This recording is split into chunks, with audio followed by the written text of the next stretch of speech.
ની અંદર જેટલા બી ઉડતા પક્ષી છે, તો કોઈનો દડો બરામે દોરો વિટાઈ જાય કે પાંખ કપાઈ જાય, બરાબર, કે વિટાઈ જાય કે એનાથી ઉડવાની એ ના હોય ને હિંમત કે તાકાત, તો મેં કહું છું કે અલીપુરા બોરેલી 4 રસ્તા પર હું આગળી ઉભો રહું છું.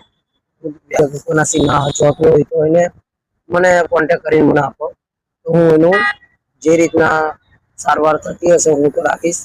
અને હું રાખું છું કેટલા ટાઈમથી, લગભગ 2 વર્ષથી એટલા તો મેં ઉડીને છોડ્યા છે.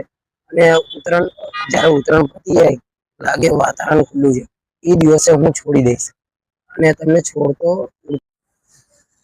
બોરેલીમાં કોઈ બી જગા પર તમને ઉડતું પ્રાણી ઉડતું હોય ને કઈ નીચે પડેલું દેખાય જીવતું હોય, તો કઈ ગળામાં દોરો ફસાઈ ગયો હોય, હાથ બંધાઈ ગયા હોય, તો એ પ્રાણી માટે હું સેવા કરું છું. જ્યાં સુધી એને સારવાર હારી મળે ના, એ ઉડતું થઈ જાય ને આકાશમાં ગગનમાં એ લીલા ગગનમાં ઉડતું થાય ને ત્યાં સુધી હું એને છોડતો નહીં. જયારે સારું થઈ જશે ત્યારે હું રજૂઆત કરીશ, છોડી દઈશ. અને પબ્લિકમાં જાહેરમાં વિડીયો ઉતારીશ કે ઉડતું થઈ ગયું છે, એ રીતના છોડીને ફરી તમને વિડીયો બી બતાવીશ હું તમને બધી દરેક રીતના. પણ જો ગંભીર હોય તો ગંભીર મને આપી દો, તો હું એ સારવાર કરીશ. અને આ જોઈ લો કઈ રીતના ઘરેની દવા કેવી રીતે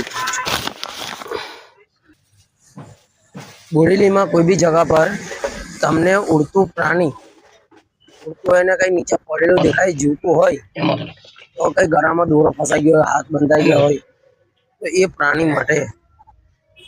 પ્રાણી માટે હું સેવા કરું છું. જ્યાં સુધી એને સારવાર હારી મળે ના, એ ઉડતું થઈ જાય ના આકાશ